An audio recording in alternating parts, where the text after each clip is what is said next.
Olá pessoal, tudo bem? Estamos de volta com o curso de Portaria e Vigia em EAD, aqui no nosso canal, com a matéria de Técnicas de Portaria. Vamos abordar esse tema de portaria e como trabalhar numa portaria. É muito importante que você esteja atento, faça suas anotações e qualquer dúvidas, fala aqui nos nossos comentários, que a gente vai procurar responder aquilo que porventura ficar ainda em aberto. Vamos lá?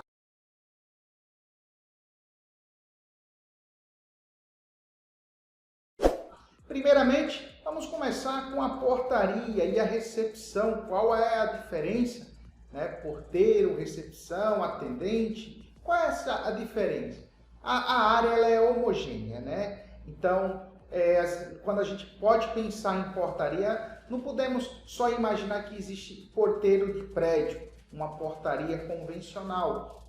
Tem portaria em indústria, em empresas, hospitais, fábricas, estacionamentos. Ou seja, tem portaria em diversos segmentos, em diversas estruturas físicas do modelo convencional, como a gente imagina uma portaria de um prédio. Então tem várias formas e estruturas físicas. E a recepção e o porteiro e a portaria, ou seja, o porteiro e a recepcionista, às vezes dividem o mesmo espaço e também as mesmas atribuições: controle de chaves, atendimento, controle de correspondência, de materiais, ou seja, porteiro e recepcionista, algumas vezes divide o mesmo espaço. E o vigia? Onde entra o vigia nessa história? O vigia também, como tem a diferença e ao mesmo tempo muito semelhante entre o porteiro e a recepcionista, o vigia e o porteiro é a mesma coisa. Há a homogeneidade entre os dois. Exemplo: o vigia aqui na minha cidade, ele é contratado de 22 às 6 da manhã para fazer ronda. E às vezes ele reveza de hora em hora com um porteiro, fazendo a ronda no condomínio. Porteiro pode fazer ronda? Claro que pode, por que não? A ronda é controle patrimonial, ver se está tudo em ordem, tudo isso é cuidar do patrimônio. Helder, vigia pode trabalhar pelo dia? Porque você falou que na sua cidade o vigia entra 22. Eu não disse que obrigatoriamente, necessariamente, o vigia tem que trabalhar de 22 às 6. Eu dei um exemplo prático, mas pode sim a empresa contratar um vigia para fazer uma segurança de uma obra. Um vigia de obra, de hospital. Não confunda vigia com vigilante. Mas as empresas estão contratando vigia para fazer o trabalho de vigilante. Nunca! O vigia não vai fazer a atividade do vigilante. Nunca! Vigilante tem uma lei, ele tem que fazer curso, tem que fazer reciclagem de 2 em 2 anos. Isso não é exigido para o vigia fazer. Por isso que o vigia não tem as mesmas obrigações e deveres do vigilante perante a lei. Então, a Lei 7.102, ela cuida somente do vigilante. E o vigilante, ele sim pode portar arma de fogo. O vigia não pode portar arma de fogo, a não ser que ele faça um curso de vigilante e vá trabalhar como vigilante. Então, para de achar que as empresas estão contratando vigia para fazer o trabalho de vigilante. Porque você pode até ter o curso de vigilante, mas se você está trabalhando como vigia, você não pode portar arma de fogo. Da mesma forma, o porteiro também não pode portar arma de fogo.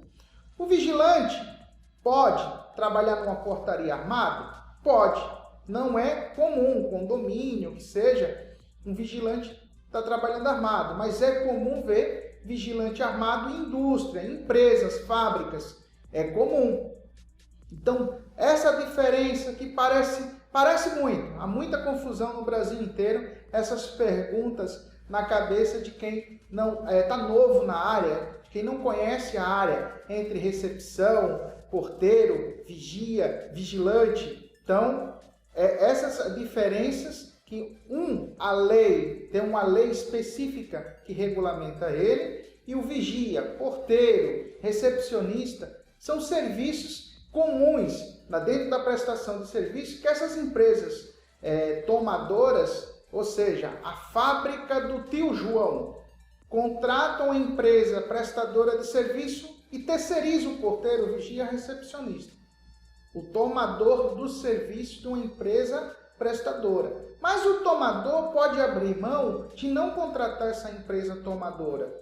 Ele mesmo contratar diretamente a fábrica do tio João, aquele funcionário, porteiro, recepcionista, vigia. Então ele pode ser contratado diretamente ou terceirizado. Certo? Então, porteiro e vigia, como porteiro e recepcionista, às vezes divide o mesmo espaço. Porteiro e vigia também pode dividir os mesmos espaços e fazer as mesmas atividades. Isso é normal, comum, aceitável e praticável pelas empresas de Brasil afora. Tudo bem? O que faz um profissional de portaria e atendimento? Ele vai cumprir normas. A norma ela pode estar escrita ou uma norma não escrita, mas que o cliente fala verbalmente para você fazer aquele serviço. O cliente pode ser também o seu superior, entenda como isso. E aí, dentro desse procedimento, escrito ou não, você vai cumprir as normas, as regras do jogo. O que você vai fazer?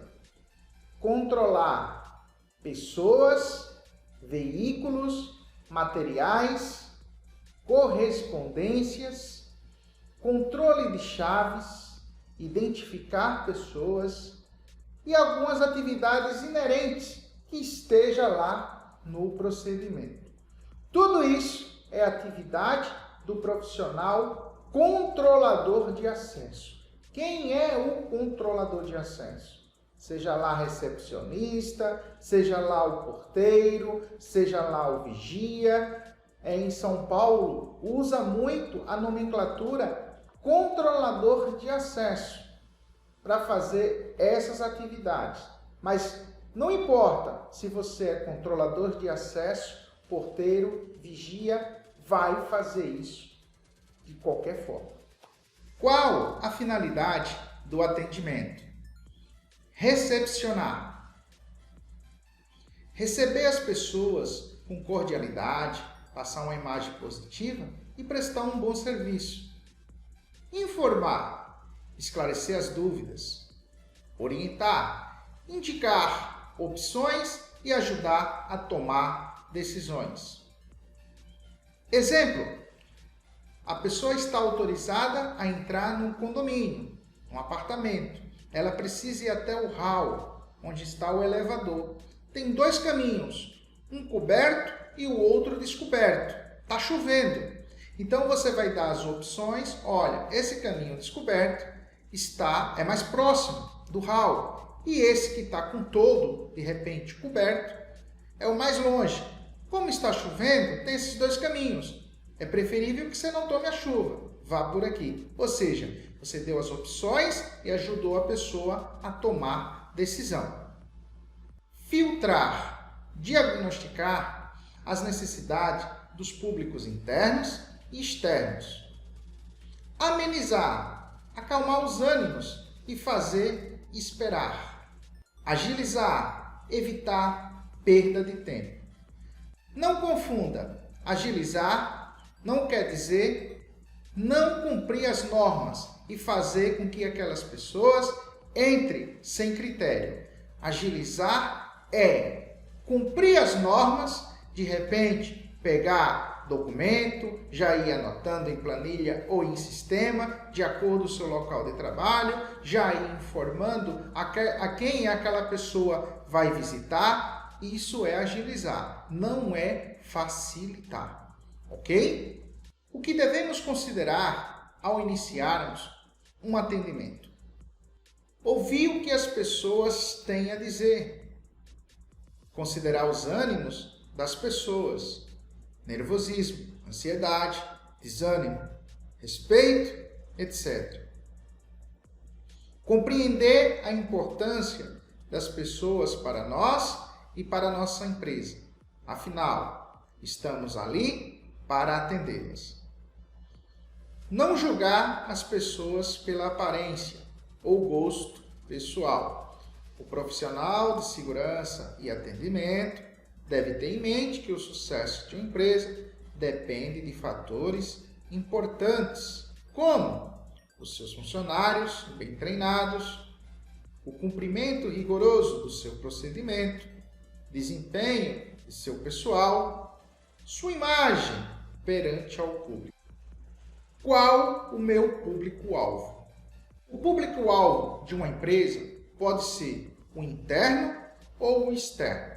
Vou falar cada um deles. O público interno são os diretores, gerentes, colaboradores, estagiários, se for um prédio residencial, um condomínio residencial, os moradores, por aí vai.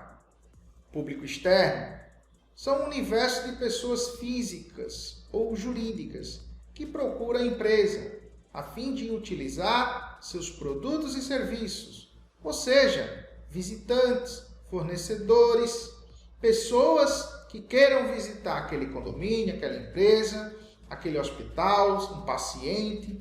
Ou seja, o público externo são pessoas que não fazem parte daquela empresa ou que faz parte daquela empresa, mas não é alocada naquele trabalho, é de outra unidade, então ele também é considerado um público externo. Exemplos de postura no atendimento pessoal.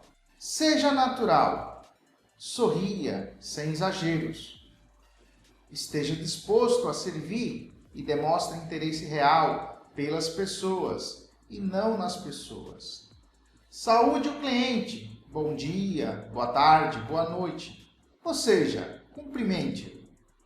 Dê atenção a uma pessoa de cada vez, sem perder o controle da situação. Use frases como: um momento, por favor, por gentileza, aguarde um instante. Quando errar, não perca a oportunidade em desculpar-se no momento e com toda a cautela possível, evitando a síndrome do coitadinho. Seja breve no que está fazendo e dedique sua atenção ao cliente, visitante. Fale de maneira cordial, clara e precisa com o visitante. Haja com serenidade e de maneira amável.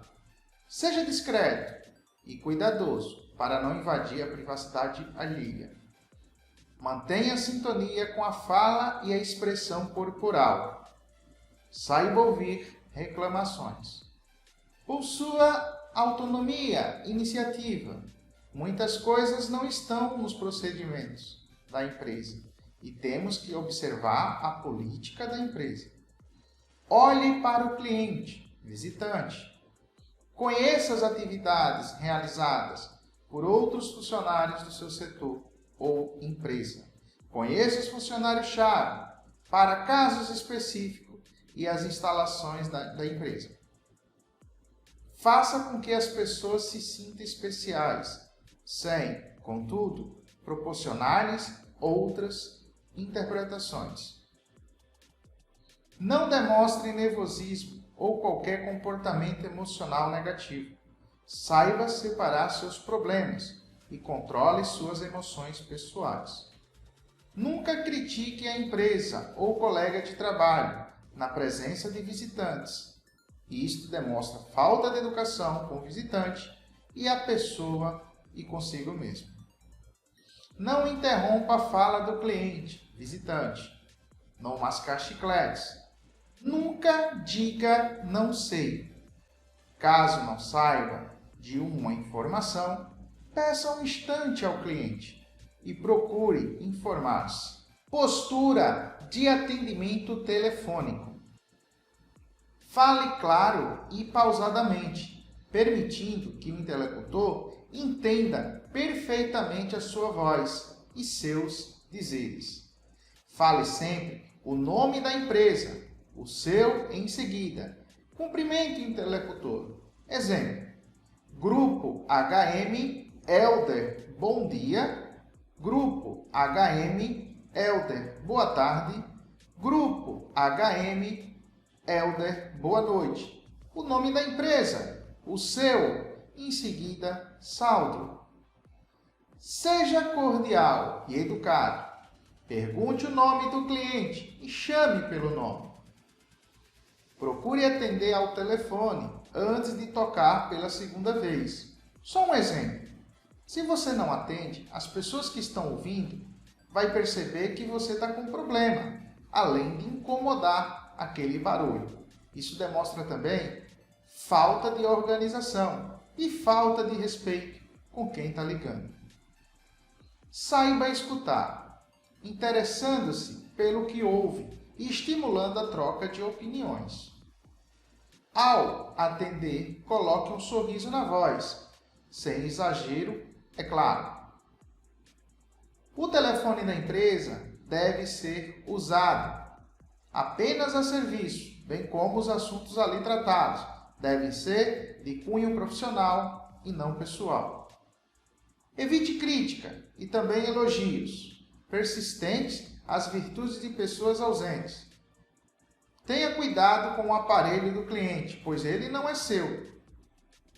Não divulgue qualquer informação sobre a empresa, sua pessoa ou funcionário, sem a respectiva autorização e desde que o solicitante esteja plenamente identificado. Não confie na memória, anote todos os recados e direcione a pessoa que precisa receber o mais rápido possível. Não desligue o telefone na face do cliente. Espere o cliente desligar primeiro. Evite gracejos para não se tornar ridículo. Evite deixar o cliente esperando na linha. Procure deixar seu ramal sempre desocupado.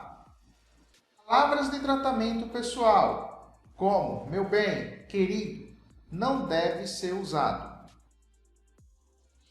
Conclusão. Para cada empresa, os demais procedimentos são de acordo com as instruções específicas adotadas pela administração de cada gestor, não sendo mérito deste curso destacá-las em sua totalidade, apenas reforçar conteúdos genéricos que não incorrerão no risco de serem questionados pelos formandos quando verificadas as falhas de explicação existentes em alguns postos de serviço. Há empresa e empresas, gestor e gestores, aos que diagnosticam com precisão certas situações. Já outros têm dificuldades em perceber que está remando contra a maré.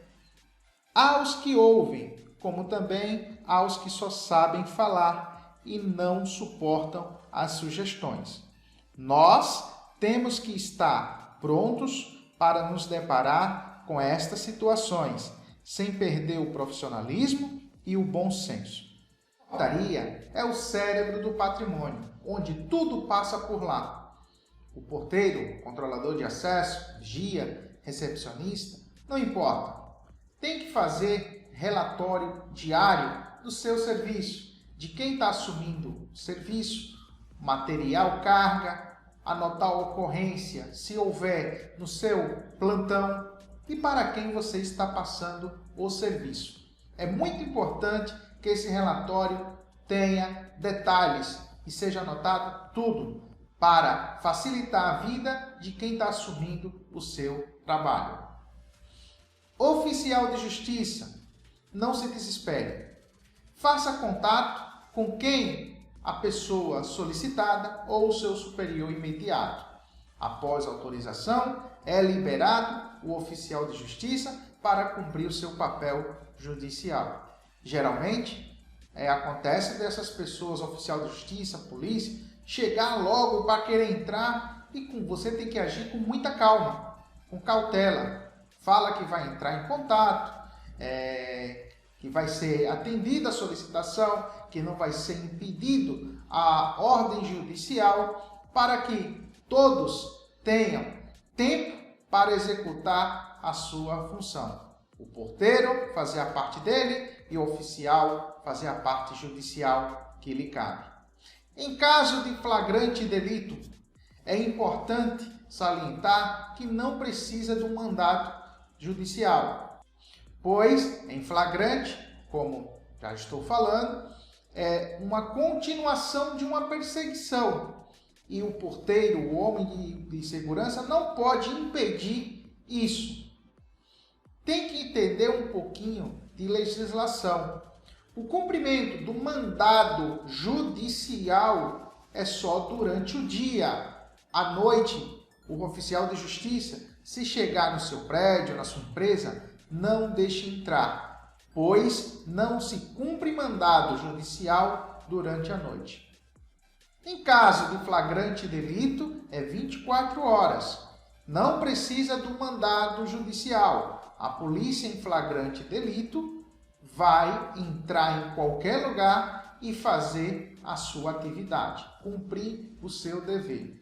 Mas, caso esse flagrante delito não seja comprovado, os policiais poderão responder pelo ato que praticou, no caso de adentrar sua empresa, seu condomínio, o local que você trabalha.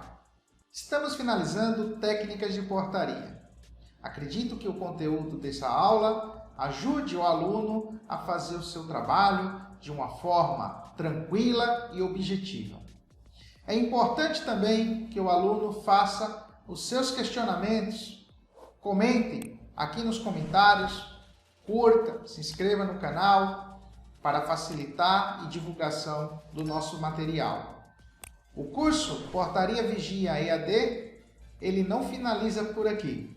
Vamos agora para a próxima aula, no próximo vídeo. Até mais!